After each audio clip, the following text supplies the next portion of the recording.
Assalamualaikum friends. ரீசெண்டாக காத்தாங்குடி ஸ்டைலில் browns and fish கறி வீடியோ அப்லோட் பண்ணியிருந்தேன். அதில் நான் யூஸ் பண்ண குழம்பு மசாலா தூள் நிறைய பேர் டிஎம் பண்ணி கமெண்ட் பண்ணி எல்லாம் கேட்டிருந்தாங்க.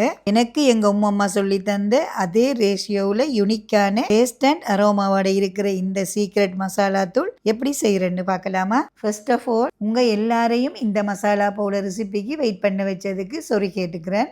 வேணும்னு பண்ணல, என்னோட மசாலா பவுடர் முடியட்டுமேன்னு நான் வெயிட் பண்ணிட்டு இருந்தேன். இதுக்கான இன்கிரீடியன்ட்: கொத்தமல்லி 500 கிராம், வரமிளகாய் 250 கிராம், சோம்பு 50 கிராம், சீரகம் 50 கிராம், மிளகு 50 கிராம், கடலைப்பருப்பு 50 கிராம், கறி லீவ்ஸ் நல்லா ஒரு கைப்பிடி அளவு எடுத்துக்கோங்க. இது எல்லாத்தையும் நல்லா வாஷ் பண்ணி வெயில்ல காய வச்சு எடுத்திருக்கேன்.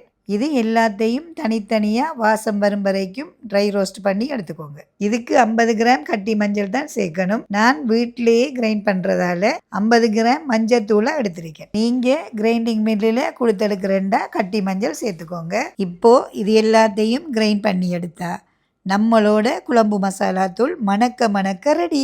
நீங்களும் நம்பி இந்த மசாலா பவுடரை ட்ரை பண்ணி பாருங்க. அளவுகள் கரெக்டாக இருக்கணும். ஒன்று மிஸ் ஆனாலும் டேஸ்ட் மாறிடும். கண்டிப்பாக நீங்களும் ட்ரை பண்ணி பார்த்துட்டு எப்படி இருக்குன்னு கமெண்ட் பண்ணுங்க. அப்படியே நம்ம சேனலை மறக்காம ஃபாலோ பண்ணுங்க.